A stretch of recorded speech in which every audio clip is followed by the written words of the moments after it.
அல்லாஹ் ரப்புல் ஆலமீன் நம்மை அல்லாஹுடைய தூதர் கூறிய காலத்தில் அல்லாஹுடைய தூதர் கூறிய வார்த்தைகளை உண்மைப்படுத்தக்கூடிய நிகழ்வில் வாழக்கூடிய வாக்கியத்தை அல்லாஹ் கொடுத்திருக்கிறார்.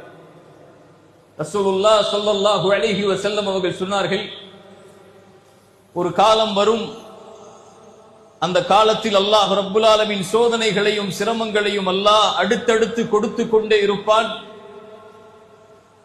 இந்த சமூகத்துடைய ஆரம்பம்தான் நிம்மதியோடும் கண்ணியத்தோடும் வெற்றிகளோடும் அமையும்.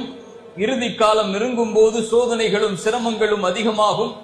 அடுத்தடுத்து அல்லாஹ் சோதனைகளையும் சிரமங்களையும் கொடுத்து கொண்டிருப்பான். முன்னால் சென்ற சோதனை பின்னால் வரக்கூடிய சோதனை முன்னால் சென்ற சோதனையை எளிதாக்கி காட்டும். அந்த காலத்தில் வாழக்கூடியவர்கள் சொல்லுவார்கள், ஹாதிஹி முஹ்லிகதி, இதுதான் எம்மை அழித்து விடக்கூடிய சோதனை என்பார்கள். இறை இல்லம் இடிக்கப்பட்டது, ஹாதிஹி முஹ்லிகதி, இதுதான் எம்மை அழித்து விடக்கூடிய சோதனை என்றோம். நம்முடைய உணவு தடை செய்யப்பட்டது, ஹாதிஹி முஹ்லிகதி, இதுதான் எம்மை அழித்து விடக்கூடிய சோதனை என்றோம். ஆடை தடுக்கப்பட்டது, ஹாதிஹி முஹ்லிகதி, இதுதான் எம்மை அழித்து விடக்கூடிய சோதனை என்றோம். முன்னால் சென்ற சோதனைகள் அனைத்தும் சிரமம் என்றோம். ஆனால் பின்னால் வரக்கூடிய சோதனைகள் முன்னால் சென்றது பரவாயில்லை என்று எண்ணக்கூடிய காலம் ரசூலுல்லாஹ் ஸல்லல்லாஹு அலைஹி வஸல்லம் அவர்கள் சொன்னது வந்தது.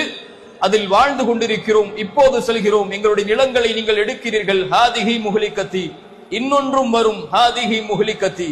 இன்னொரு 50-100 ஆண்டுகள் அல்லாஹ் இந்த உலகத்தை நீட்டினால் அவர்களும் சொல்லுவார்கள், ஹாதிஹி முஹ்லிகதி.